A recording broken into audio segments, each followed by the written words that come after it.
So where do we go to get this type of background information? For our purposes, it's really two different sources, nothing that you need to dig up on your own. With all the primary sources we've got, there's a little bit of background information that editors have provided that give you some ideas. And often the sources themselves will tell you something about themselves. Of course, there's going to be bias with that. They're going to shape who they think they are and how they want to present themselves.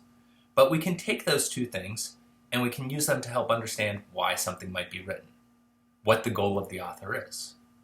So if we use that Fordham link for the Code of Hammurabi, there's a bunch of stuff in the beginning. Some of it kind of short and condensed, some of it takes a little bit longer. If you skim through there, and I mean that, skim, you don't have to read verbatim, but you want to try and figure out, what is this thing before you dig into it? You can learn that there was a guy named Hammurabi. He lived sometime in the 1700s BC. He lived in a city called Babylon. People say that he's the king who made it awesome, so he's probably pretty powerful. We know from looking at the law code that it's organized. It has clear organization. And these laws are meant to manipulate how people behave. What did it look like? Well, it's a big stone. It's a piece of basalt, which is a really hard stone that's not going to erode over time. It is a metamorphic rock. It is huge. It's 8 foot tall. It was in the middle of Babylon itself, which meant that it was put out there for people to see. Anybody who could read it could know what's in there. Anybody could ask somebody to read it, because a lot of people clearly couldn't read, and figure out what's on it. And it's not just written stuff. It's also got chiseled at the top a picture of one of the main gods presenting Hammurabi with this law code, right? So there's symbolism to it. Who does the audience become then? Well, it's everyone in Babylon. And people who could read it, have it read to them, it doesn't matter.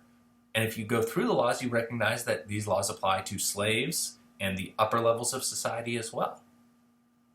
If you read Hammurabi's introduction specifically very closely, you learn a lot about how he presents himself.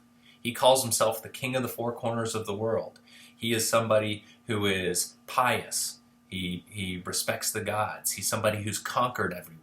He's somebody who sacrifices regularly. That probably isn't all true, right? He's probably building himself up to look like an awesome ruler and leaving out some of the crappy things he's done in his life. We know that he says, hey, the gods told me, they called me forth to provide law and justice upon the land. So that adds an extra element of power to what he's saying, right? Break these laws and these punishments are going to happen to you, but also God's told me to institute these punishments, so in some ways you're also misbehaving and maybe you go to some place like that house of darkness. Think about also what's left out.